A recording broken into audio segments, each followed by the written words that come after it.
The following presentation is brought to you by the Realm Network.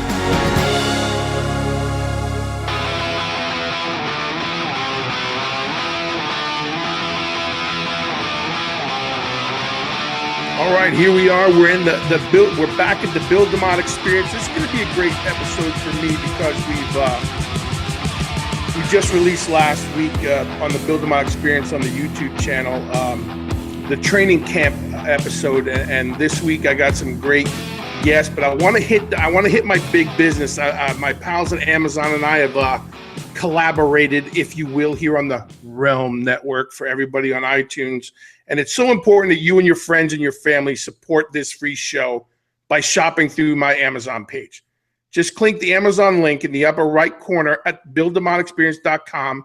It'll take you right to your account. Then bookmark it for yourself and for me. Or click the orange Amazon Prime button on my webpage to start a free 30-day trial of Amazon Prime. That'll get you free 2-day shipping on almost everything, free Kindle book rentals with 500,000 choices, an Amazon Prime instant video with more than 40,000 movies and TV shows, and now get unlimited streaming of over 1 million songs through Amazon Prime Music through a free app. Hundreds of playlists, no commercials, and no extra charge. For free shipping and constant access to movies, books, TV shows, and music, follow our lead and join Amazon Prime. Or just do your Amazon shopping at the BillDeMottExperience.com and support my show. I say this all the time. Where was I when I was shopping at Amazon? Because now I can use me, click the button. Amazon loves me. I love Amazon. I got everybody hitting the button. Support the Bill DeMott Experience here on the Realm Network. That's for everybody at iTunes. I do that all the time, and nobody knows what that means. So iTunes, I make the googly eyes, and we have some fun. But let's get right to business.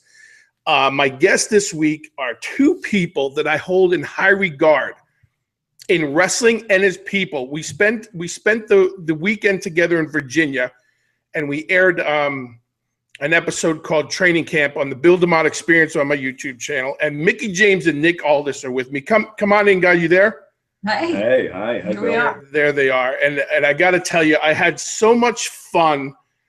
And the feedback from the episode, but I had so much fun, one, just hanging out with you guys, because Nick, that was the first time you and I actually have been together and got to know each other. And Mickie, you and I have known each other for years, but give me your take on things, and we'll talk about what we did, but how are you guys doing? Give me your take on what you thought about the show. Oh, I thought it was great. I thought it really captured what the essence of that whole camp was, and I felt that the students took so much away from it. And, honestly, we didn't know what to expect from the first, superstar seminars. And that's why, we thought to do it with the Bill DeMott Experience. And I think that the response it got, especially after seeing the video come out, it was pretty positive, and it was pretty awesome. Yeah, I got to tell you, I was a little nervous because, wrestling camps, that's my thing. And I love being around the cats like that, but this was the first one for superstar seminars. One, I was honored, and then two, I was so nervous. I think the three of us must have talked via email and text message about 2 million times. It seemed like, probably just because I was freaking out. But when we got there, everything just fell into place. So, tell me more about superstar seminars. What are you guys doing with that? What's the object here? Well, it's funny actually. We were nervous too. Obviously we have quite a few mutual friends. So, guys who you had trained at NXT and stuff like that. So I had a bit of an idea of what to expect. But it's always a weird thing when you meet someone that you hold in high esteem in the business. I think when we talked about superstar seminars, it was one of those things where a lot of the guys if you've had any sort of TV exposure, you get booked, and one of the things they often have you do is to do like a guest seminar at their local wrestling school and stuff like that. And so we talked about the idea of saying, the thing is with the seminars, it's normally like a few hours. You might get to nitpick like one person and help them out with one or two little things and maybe help them on their way. But you and I both know, and anyone who's had some decent training in wrestling, that an intensive camp is normally the best way to make serious progress. And we said, that I can speak from my own experience. When I was hired by TNA, like I was so green and I didn't really know what I was doing. I had a couple of things going for me and was just sort of thrown in at the deep end. And it was only because I was able to sort of work with loads and loads of good talent who were all there at that time and learn sort of through osmosis how to get good. And we said, it's so much, you learn so much quicker by being around good people than you do from just reps. And we said, how can we do something where we create an environment where they get to work with not only, guys who are in the business now and sort of know what the standard is, but also with an authority, like someone who's in wrestling and someone who really gets it and knows not only how to train guys, but also like what WWE is looking for or anywhere else of that nature. Not that there's anywhere of the same nature as WWE, but you know what I'm saying. And we said, let's create a situation where like we're always there, obviously, and then we'll have like a guest kind of authority, who we defer, they kind of run it and we assist. Like that seems to be like a good model. And we were just tossing names around, right? And then it was one of those things where we just went, build them up, horrible. Yeah. I thought too, seminar, because a lot of times I remember doing a lot of seminars when I was first coming through, and you get stuck in with a lot of people who it could have been their first time even stepping in the ring. And so it was more difficult to kind of get past that. So we did kind of where you had to have at least, a year's experience of working through the ring. So that way it was a bit more advanced and it was more of the fine tuning in those elements that you're not going to get just, on your own until somebody tells you, like I felt like that was a lot of the benefit of being in OVW. It was that fine tuning on promos and on your timing and execution on things. So, and to learn from people who've been there and who've even set the standard for that whole thing is so valuable. It was just, It's hard to find guys who not only are good, but are also articulating how to be good, it's you have made such a name for themselves as trainers, because it's like there are a lot of guys who are good hands and understand the mechanics of the business and how to have a good match and how to construct a good match. But unless you know how to articulate it to someone who doesn't know that stuff yet, that's you can't necessarily be a good trainer. But I learned as much as the guys did. Well, that's what I said in the episode. I learned so much from those, I say kids, because I'm gray and old now, but watching you guys. And the thing for me, Nick, that really stuck out is you say you talk about how you were thrown into the deep end, but you both of you went to GXW and your schedules are crazy, both individually, together, when you're traveling, everything, and you find the time to go there. And the thing that really grabbed me when I left, and I talked about it the whole way home, was you guys are all in. You're not just, and this is not me just saying this because, we're talking now. I've said this to a number of people. You can see it. And that's what made me, by day 2, that's what made me want to do whatever it was, especially for those kids and for you guys. And I think you have the groundwork to wherever you take it next, you have it down, because you guys are awesome with those kids. And that's the trick, right? You should want to have to learn from those kids as much as they're trying to learn from you. And that's what I got away from it. But watching you guys and knowing how much time, and we talked about how much time you spend there, on your days off, whenever they are anymore, just made it that much, so much more worthwhile, that I was blown away by the whole thing. So the fact that we got to use it for an episode was just the gravy. And I don't think I did not smile the whole way home and for like the next 3 days, because to me that was back to basics. Let's talk wrestling. And I love the talks that you guys had and we had with them so much as the physical. Everybody should take advantage of superstar seminars. Everybody. Give me real quick before we go, what is the Twitter? Give me your Twitter, because we have a lot of fans on iTunes who don't see this video. So I want them to know where they can reach out to that. Well, mine is at Mickie James. Pretty simple. Very easy. Okay. Very easy. But my Twitter is at Magnus Official, and then on Instagram it's my own name at Nick Aldis. I link them together, so you know, if you find one, you'll find the other. Yeah, I mean, it was just to take the time. Like I'm a big fan of people who take time for wrestling. I know it's sports entertainment. I know we talked about it, but just and I hope it did it as much justice in the end result as it did for the 2 days. But I was fascinated by both of you and your delivery, because Mickie, you and I know each other for a bunch of years now, and I know how you handle talent and other people and the respect you have. But to watch Nick, that's what grabbed me. I came into your home in Richmond, and I thought that was great. And then to watch you guys deal with the talent, and the fact that and Nick, you just said you were there again. So your schedule, you just came back. So let's talk about what you guys are doing now, because I could talk about what we did all, forever. So catch everybody up on what's going on now and what you guys got happening.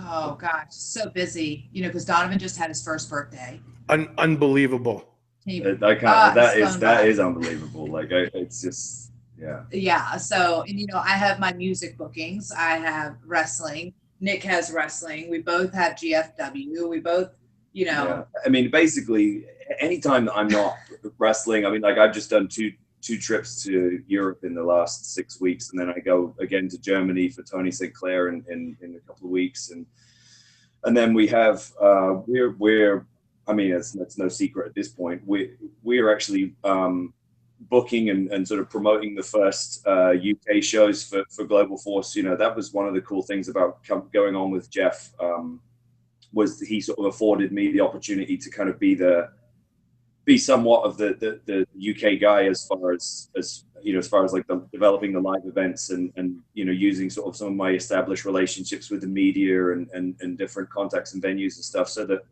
we could very quickly expand, because it's such a young company that, like, and he's working every hour of the day with Sully trying to put the TV show together that we're filming in Vegas, which is essentially just a glorified pilot season, really, but it's what TV networks need these days in order to get on board with something, is they want to see the entire product. So he's really rolling the dice. So it was one of those things where I'm working with a great wait a minute, I'm all enthralled in this conversation, and you just held up a Dallas Cowboys cup. She can't help herself. That is so. Oh my gosh. What are you, Giant? Oh, what am I, a Giants fan? I'm born and raised in Giants everywhere. My alligator behind me has a Giants hat on it. It's I'm a huge so let's catch everybody up, because a lot of people, when you say Jeff, we're talking about Jeff Jarrett and Global Force Wrestling. Yeah. So how did that come about for you guys? Because I know you're excited about it. You and I were talking about the upcoming UK tour and things you have going on. So how did that come about with you and Jeff? Well, Jeff and I have a very long sort of storied relationship anyway, and obviously most people would know that he founded TNA and started it back in 2002, and TNA was obviously where I hung my hat for a lot of years, and the majority of my time there, while Dixie was very, very good to me, and some of the various other people that ran the company at different times, were good to me, Jeff Jarrett was really the person who I always felt like got it and was the first guy to sort of take me and go, like, here's a chance, here's an opportunity. So I basically decided I had sort of done everything I could do at TNA and decided to move on. And then it just coincided with Jeff basically getting Global Force off the ground, because he decided more or less, he decided the same thing. It was, I want to do it all over again. And you talk about passion for the business. Start a company in 2002 and, watch it grow and develop into what it was and you know, to what it is today, and then to basically walk away for whatever reason and in 2014 do it all over again. Yeah, say you know what, I want to do that again. Yeah, like all that just kind of makes him a little bit nuts, but completely. But for everybody who's not in this business, they go, man, he's nuts. But for the people that are in this business, you go, you know, thank goodness. Right. Yeah. And so, you know, in between all of my free time when I'm not wrestling or doing something of that nature is basically taken up with, at the moment, you know, trying to do everything I can to make the UK live events as successful as I can and to promote my book. So you go from being thrown in the deep end to just throwing yourself in the deep end now, because now you're booking towns and you're going to be the front man. And I look at you and go, you're hanging around with some nutty people and it's rubbing off on you. Yeah. I mean, unfortunately, it's at this point, apart from, I mean, I'm a big, you and I are both, you referenced it a lot in the camp. I've always been a big believer of the 10,000 hours Gladwell theory as well. And I said, you know, the two things that I've really, at this point in my life at 28, the only two things that I've dedicated my 10,000 hours to are pro wrestling and to, you know, fitness and nutrition.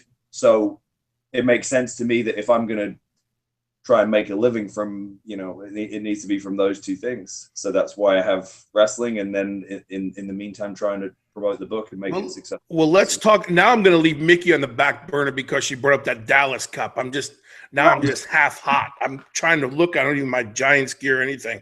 I think you're in cahoots with that other girl who's on my show, Paula. I firmly believe she's telling everybody on Facebook to set me up. But so let's talk before we get to Mickie and the music and because Mickie, I know your schedule is just as cattywampus as Nick's. Nick, talk about the book. This is the time because you had told me about it. That's it. Plug it, man. Yeah, the Superstar Body. It's available now. You can get it through Bill's Amazon link. There it is. Amazon. I told you we love you. Hit the button. Shop for Nick's book. Hit the button and find the Superstar Body. It's available. We had some very good news. Our US distributor put in a very good order, so it's all there. It's on pre-order now for November. As far as a physical copy is concerned in the United States, it's available all over the world. You know, published in the UK, but it's available for download right now on all the major e-readers, Kindle, Nook. It's available through all the major, retailers, Amazon, Barnes & Noble, Book Depository, all of those kinds of things. And it's, you know, yes, it's a fitness book. It's not necessarily a bodybuilding book, but there is a lot of, you know, traditional kind of golden age bodybuilding kind of rhetoric, you know, because I was a big Arnold fan and that whole sort of era of the sort of what is referred to now as like physical culture. And the thing to me that is more the unique thing of the book for me is that I always said, you know, I picked up muscle books and magazines and all that stuff from about the age of 12. I bought a little home weight set because I wanted to be a pro wrestler. I wanted to be like The Rock and Triple H and all these guys who I was watching on TV. And I at the same time formulated this idea that I wanted to be this physically, you know, impressive sort of body because I was skinny and I wasn't, you know, I was puny and I wasn't really, you know, didn't have a very positive sort of body image. That's changed. Just for the reference, everybody on iTunes, he's not skinny and scrawny. Check it out. Appreciate that. I have my days, but the thing for me that I found was that, and I learned this more from when I was doing Gladiators, you know, back in 2008 before I started with TNA. Was that, you know, when I was cast on that show, I was the youngest guy on that show. I was 21 and I was surrounded by all these men, you know, who were like Olympians and Marines and, you know, football players and all these kind of like brilliant athletes. And I basically I was able to just get cast more on personality. But when I was around those guys, I picked up so much as far as like fitness and nutrition and diet and all that stuff. And I realized that you can read and read and read as much as you want, but you develop stuff so much quicker when it comes to like bouncing ideas around with other great people. So what I tried to do with the book was give people an idea of like, look, here's the 411, you know, here's the skinny. I'm not going to bog you down with all this science and necessary kind of bump. It's more about like, hey, here's what works for me. Here's what works for Kurt Angle. Here's what works for David McIntosh, who's a fitness model and a former Marine. You know, here's what works for, here's what this trainer who trains for like NFL players and NBA players and NCAA stars. Here's what he tells people, you know, and here's what Mickie does. Hey girls, this is what Mickie does. This is what Brooke Adams does. You want to know how she, you know, how she has that body? Like, it's not by accident, you know? So it's obviously the majority of it is me, but I've had so many great guest contributors that just gave such a unique spin to the book that I don't think I've ever seen in any other book. I mean, I'm sure there are, but I've never seen a book that had that many kind of different authorities on, you know, from different sort of walks of life, but all to the same goal. And the superstar body was because I said, look, I don't really care I don't care if you want to be big, small, ripped, huge, you know, whatever it may be. I want you to feel like a superstar, like whatever your superstar body is, whether you want to look like Arnold Schwarzenegger or whether you want to look like Pink or whether you want to look like Bradley Cooper, or, you know, whatever it may be. Like, I'm going to give you the tools and the sort of the real knowledge, not the sort of commercially influenced knowledge that you get in magazines and stuff. We're trying to sort of lead you to buy something. It's just, this is the brass tacks. You know what I mean? This is what you need to know. So I can give you all the tools then to help you develop whatever body you want to develop. Now, that's kind of I didn't mean to cut you off. With CrossFit and everything else that's big, is your book geared to, because you're full-time into wrestling and sports entertainment, is your book geared to those young cats? Would you suggest, like I would want to say to young cats, because they ask me, I'm a weights guy. I do my car. I'm a weights guy. I can lift. I'm not smart, but I lift heavy things. That's always been my, my thing. But to the young cats that are coming up who need to be durable and flexible and all these things, is that where you'd go with them? I've tried my best to cover it to be as, you know, without being too vague. I've also tried to make it as broad spectrum as possible, as far as, here's some traditional bodybuilding. Here's how, if you want mass, here's how you get that mass. If you want this kind of stuff, and I'm not a huge authority on CrossFit. I've done I've done elements of it, but I have had feedback from some guys who have bought the book who are big CrossFit guys who have said, oh, hey, you know, it was still really helpful because of some of the diet techniques. There's things like carb backloading and carb cycling and all these kind of different things in there. And so can Frank, who sits in the office, is this book just as helpful to that guy as it is to a gym guy?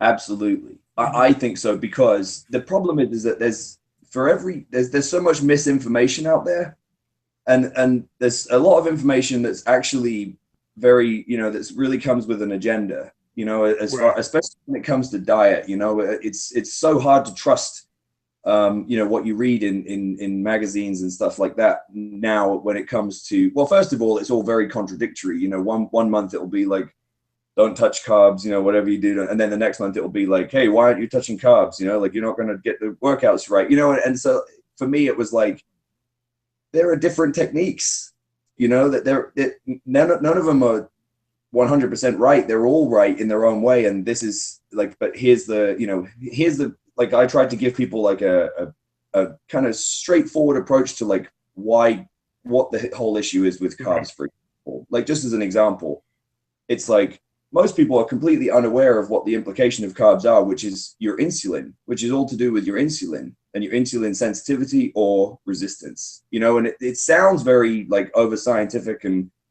kind of difficult to digest, but like what I've done in the book is kind of made it basically say, like, this is the issue. You know what I mean? Is that you want to be in a situation where you have insulin sensitivity, so that then when you train, then you take in those carbs afterwards, you can enjoy that.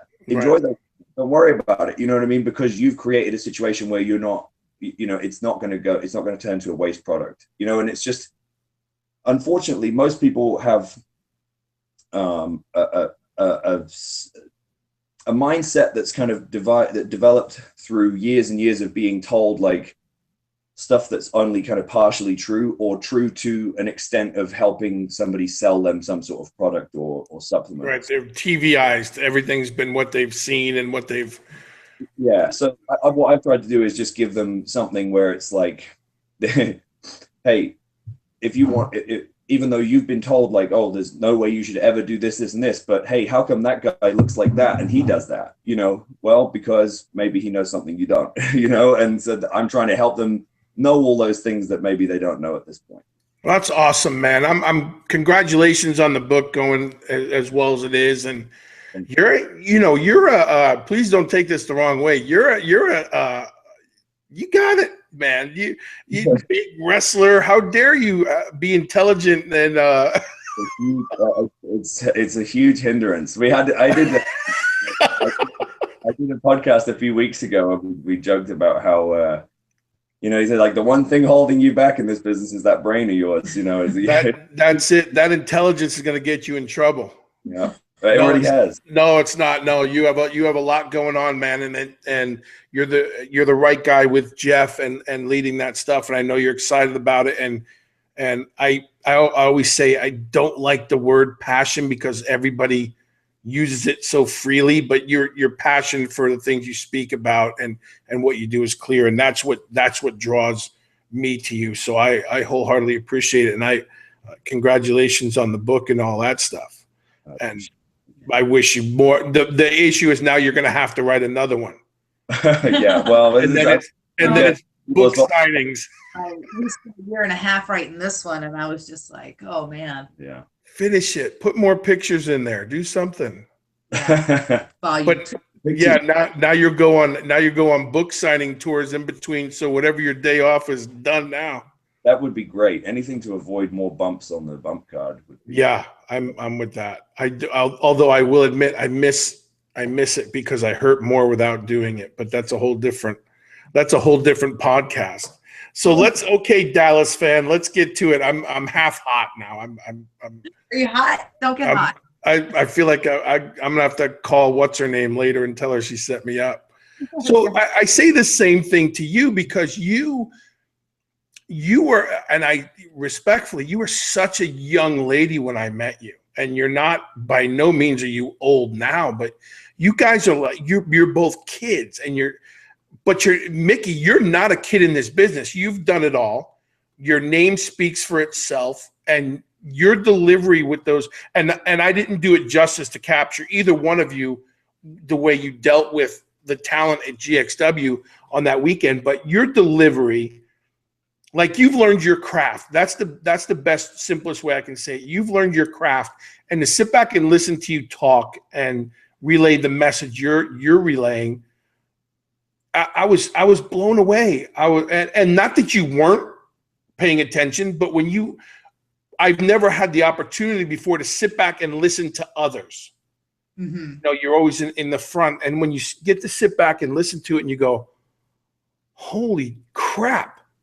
Like, that's it. And so first I say to you, I don't know when it happened, but and that's the humor in it. I don't know when it happened, but you're good. Yes. No. You're good in and out of the ring, and your delivery and the way you handle people and the way you talk to them is phenomenal. That's my take on the camp. But I look at you and you're sitting next to Nick and I say, when the hell do you find the time for it? Because you have wrestling, you have music, you have Donovan. And when we were at the camp, you had dates right after that. So you went from one thing to the next. So catch everybody up to what you're doing.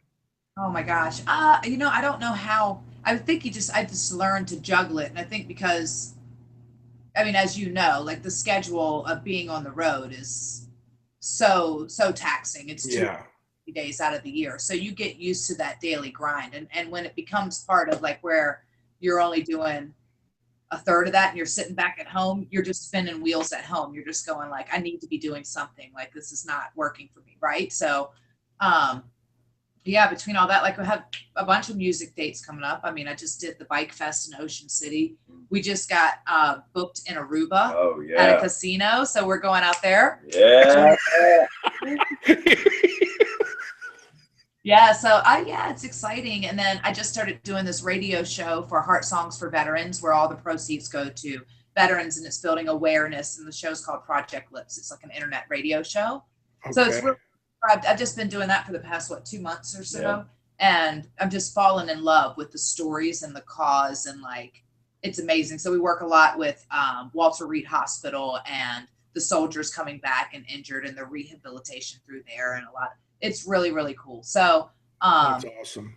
Yeah, it's been really, I've learned so much, you know, because we've gotten to do those Iraq tours, and that for me was a massive eye-opening experience, because you have no idea. I think because we're here in America where it's safe and it's comfortable, and we can still sip our coffee out of our Dallas Cowboys cups and chill out, you know, to go over there when I was over there, like, and to see like hundreds of cots lined in an old school building, you know, where all the soldiers are sleeping. Whole experience and the security and the measures and it was just crazy, but it's certainly eye-opening. You go like, that's a lot to sacrifice to go say, yeah, I'm going to go spend all that time over there. So all these guys that are coming back and that, you know, have seen and seen things and have obviously had those effects from it.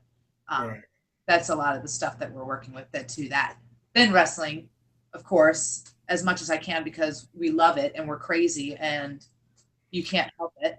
Yeah, I think, and that's one of the things, and you always try to tell these young cats, is that the three of us have been doing this long enough to where life experiences come in, and you start, either you capitalize them, and I said this on some other interview, there's guys and girls who get in this business, do it, and once they're done in the ring, they move on and move out and do something else, and then there's that, I say, select group that stays in it and makes things happen from experiences.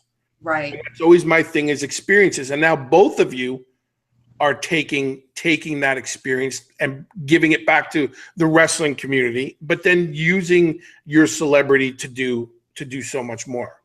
Right. Well, you know, I think too, and this is what I find to be true. A lot of people who dreamed of it as a little kid, I would say, oh, I'm going to be a wrestler. And I love it because it was my dad and I's thing. That was our bonding experience. Like, Nick was a wrestling fan when he was a kid. And I'm sure that you were too. Like, it was just, I loved it. So I've been a fan of it. I'm still a wrestling fan.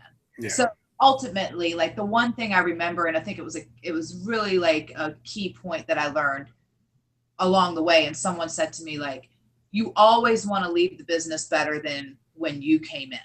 And so if you can help one person, and that one person helps evolve the wrestling business and helps the business become better, then you've done something, regardless of, you know, what titles you've won and where you've been and all that. If you can help mold the future in some positive aspect, then you're giving back. And you always feel like you're doing that. And so that's obvious in what you guys are doing in GXW, and then as you take this around the world, I all those kids left there with that thing in their eye of, that's it, we're done. I think if you would have told them, hey, you know, we're gonna extend this 2 more days, I think everybody would have stayed.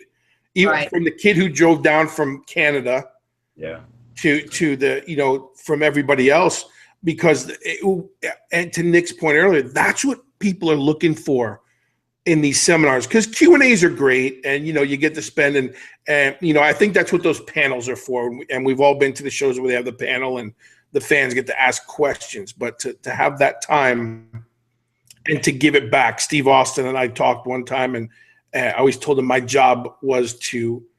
your job is to make the other person look better than they are. And I think that's the same point as what you just made, is how do you make them better, and then they're going to make someone better, and they're going to make someone better. And that was obvious for me. So I say to everybody who's listening on iTunes and watching this podcast, and everybody on the Realm Network, get involved when keep following the Twitter and the Instagram and stuff. And the next seminar, jump on it, because these two, and again, I'd say it if they weren't on the show, but they're on the show, and they have a flair for this. They have a direction. They have their fingers on the business right now. I said in the experience, they're relevant and they're doing it now. Everybody should get involved in Superstar seminars and whatever else you got going. I'd be remiss if I didn't say how great it was to see the Hebners while we were there. Yeah. They're big supporters of what's going on there. And again, Earl, that crazy bastard, just loves the business. And it was so much fun to be around him. I mean, another perfect example of someone who just eats, sleeps, and breathes the business. Yeah. I mean, he'll as be much as he bitches he'll be it. cantankerous with us and bitch and moan about everything. Go like, that's it. This is going to be my last year.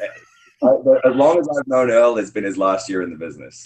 You know what I mean? Just a great. He was so emotional on the last day that it made me emotional. I never like to be emotional, but it was just what a great weekend of just wrestling and stuff like that. And then to sit back, and I want those kids, and everybody should know, and I'm sure the kids that you deal with all the time know, but the schedule and what's needed, and you guys are setting the tone, and not, to get off a plane from a European tour and come back and your day off, go right back to GXW, has to set the tone for those kids.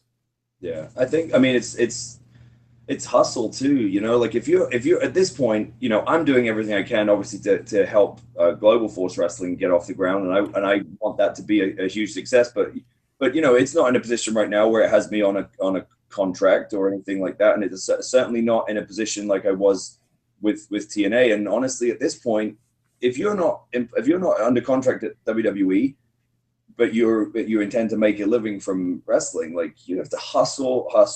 And it's like, that's where those are those elements you the can't other teach. things. Yeah, you can't teach hustle. Right. And the other things that come out of the other things that outside of wrestling, but within the same kind of realm, like, trying to plug other stuff or doing like seminars or doing all the, doing those other things. Like it just comes down to hustle, because it's like, I don't want a real job.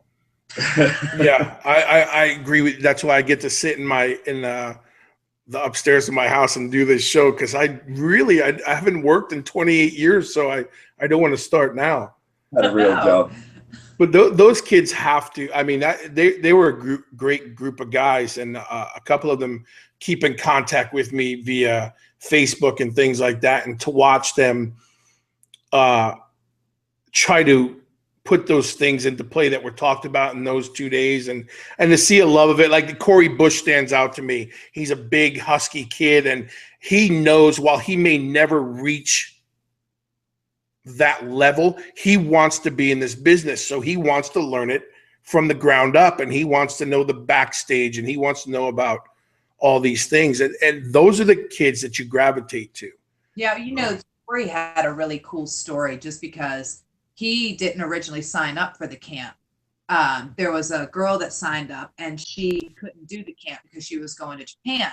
So she pretty much traded her spot to Corey. Corey was afraid. He was like, "Are you sure that it's okay if I sign up? Like, I'm not, I'm not that in great shape." And I said, and I looked at his background. He's been wrestling, 10 years? I was like, of course you can sign up. Like, what? Yes, that's absolutely. And he was one of the guys that really, I had never really met him before, that I really gotten to know him. And he was the one that I really gravitated toward. Yeah.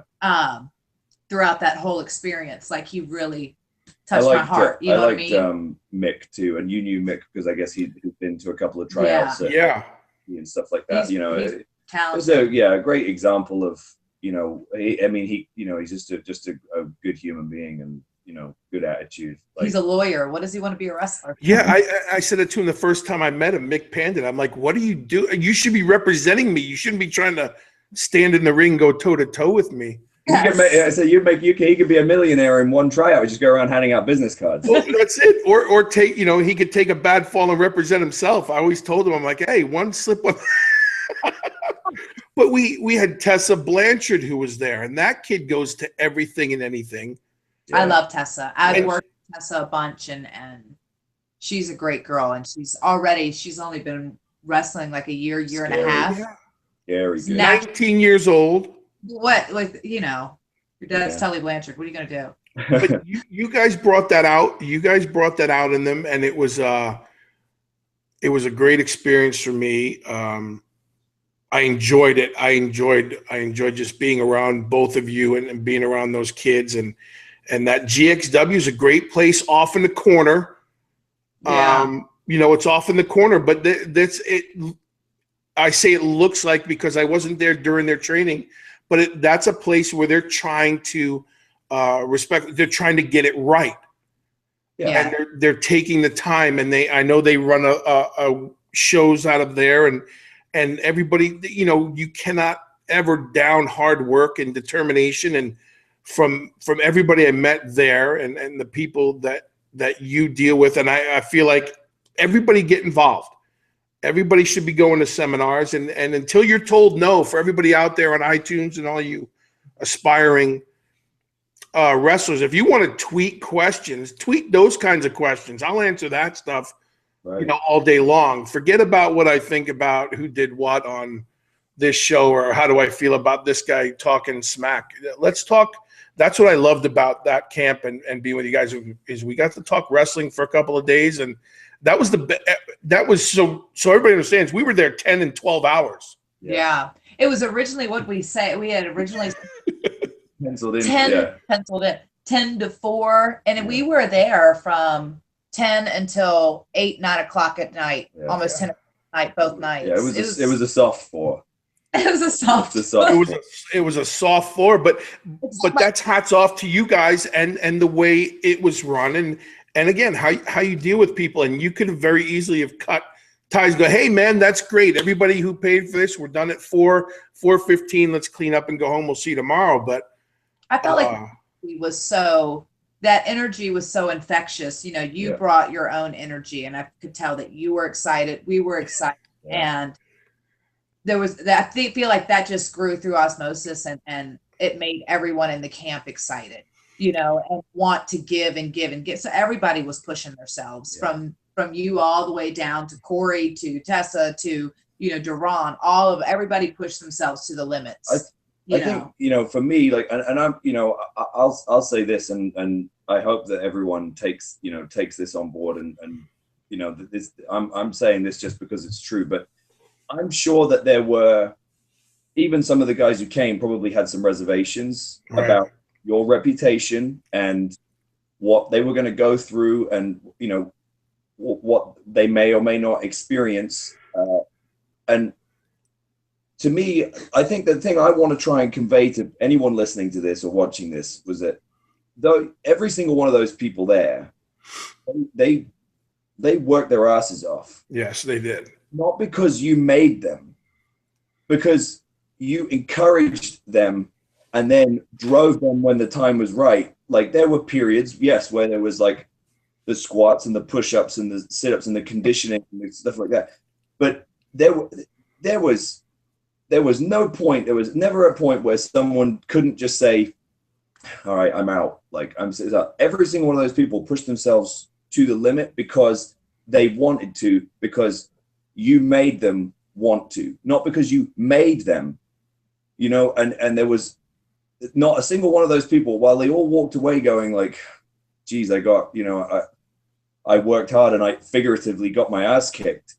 Like, not a single one of those people were treated with anything but absolute respect, and with, you know, 100% encouragement to come away and be better at the business. Like, yeah. Thank you for saying that. But they brought that out in me, and you guys brought that out, and that's what I took from it. I wanted everyone to leave there going, you should be going, you know, it's wrestling, so I cuss. You should, and I said it, you should be leaving there going, holy shit. Yeah. That was tough. But it was tough, and you made it. And it was tough, and it was tough as a group. And even some of the guys were talking about it, and they were so surprised at each other that they kept going. And it's only, to me, a camp or a seminar or wrestling on an everyday basis is only as tough as you make it. Right. And if you can go into it knowing that there's certain expectations and this is what it is, then you have a better feel for what you, the person, wants to do.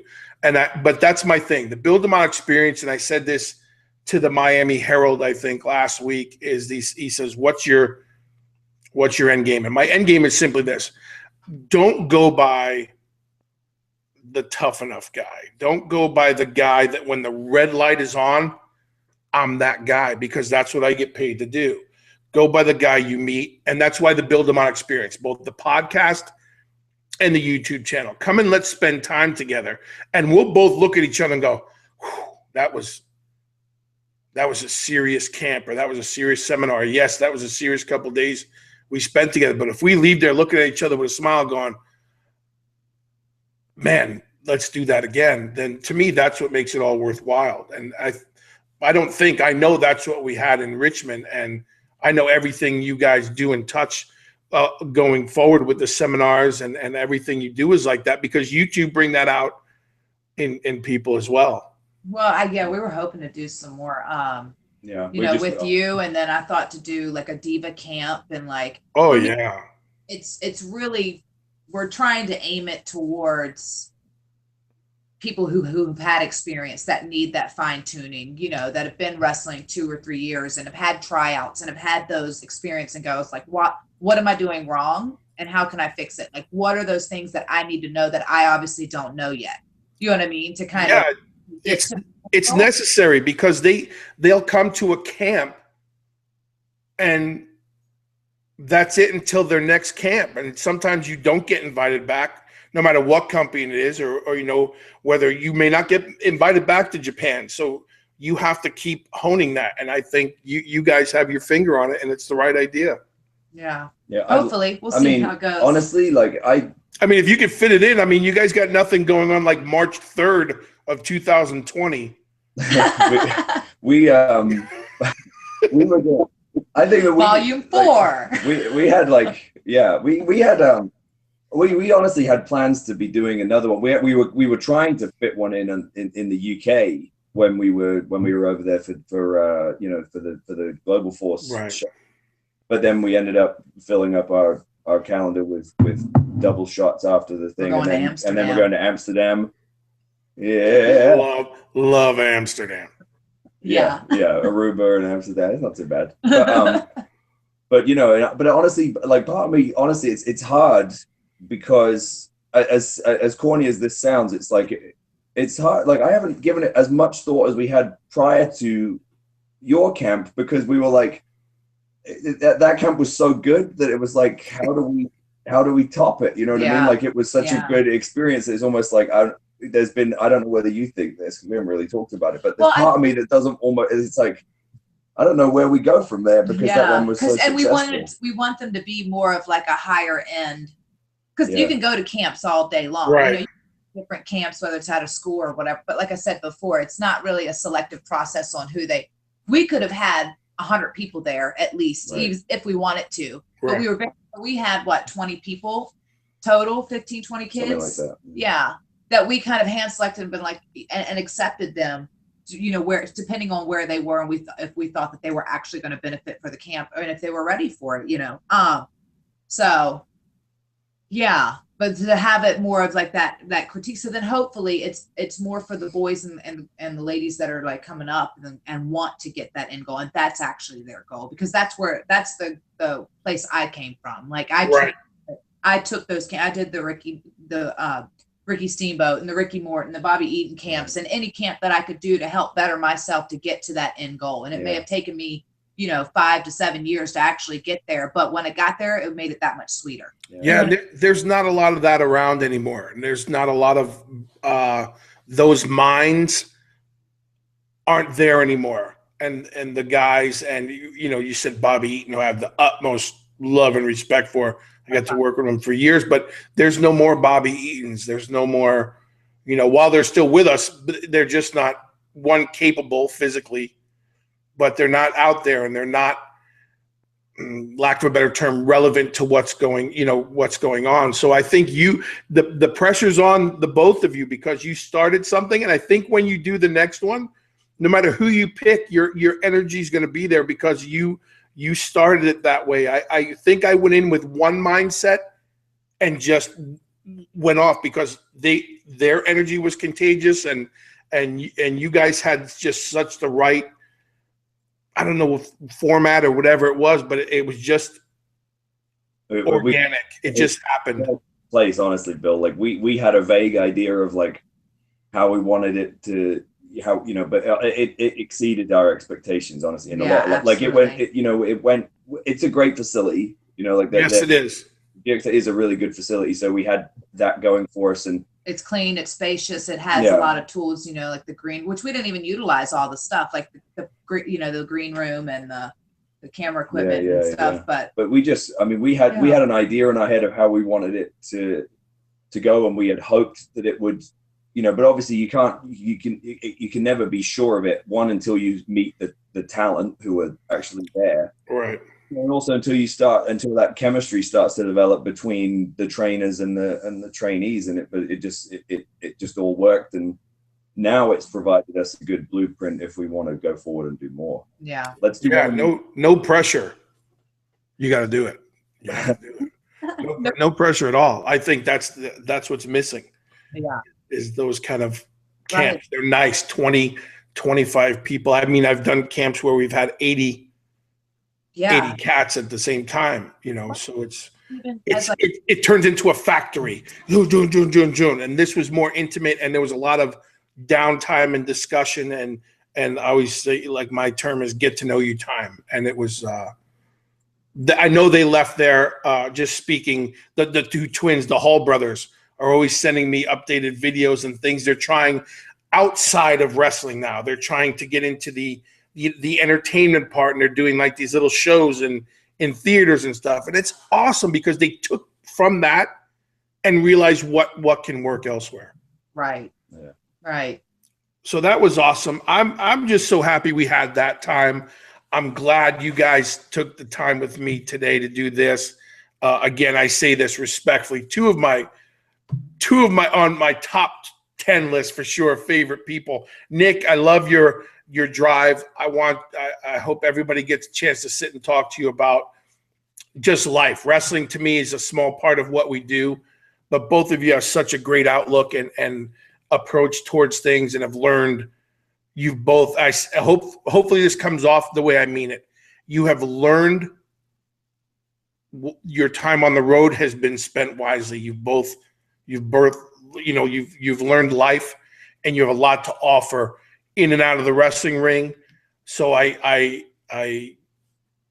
hope everyone goes and gets a version of that book, whether it's the hard copy, the ebook, whatever it is. And I hope everybody takes advantage of an opportunity to meet you. And if they have questions, I say to everybody on the Twitters and everything else, ask those questions, because these two young cats have a lot to offer. And then Mickie, on the flip side, the same thing. And you're just touching people because you have that way about you with your music, and now what you're doing, you know, with this, the groups you're working with and everything. And I just wish you both the most success any two people could ever have. And I look forward to, I'm going to try to stay around for like 20 more years and see if I can't roll around with Donovan when the time is right. Perfect. All Billy talked about after that was, when are we seeing Coach Nick again? When are we seeing Coach Nick again?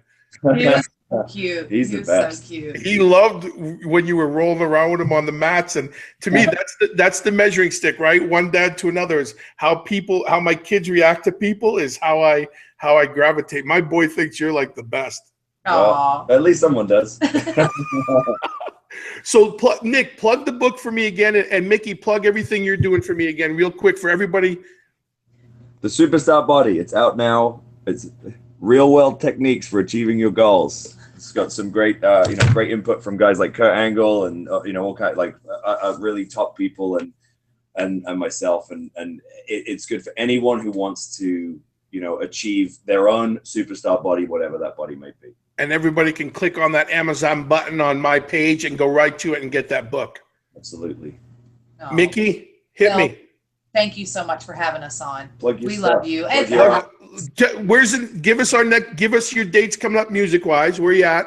Oh gosh, there's so many. The 28th, I'm in Middletown, New York. Then that's of November. October 10th, just a few days away, I'm going to be in Bush Park Campground in Virginia. Awesome. So, yeah, between that and juggling wrestling, you can find it all on mickiejames.com. Anybody on the West Coast, please head to the Orleans Arena in Vegas on October 23rd for Global Force Wrestling Amped. It's the culmination of it's going to be the finals of all the title tournaments. They're crowning like new, the first tag team titles, women's title, next gen, and heavyweight. So all. Yeah, that's that global. I always try to keep up with everything that's going on.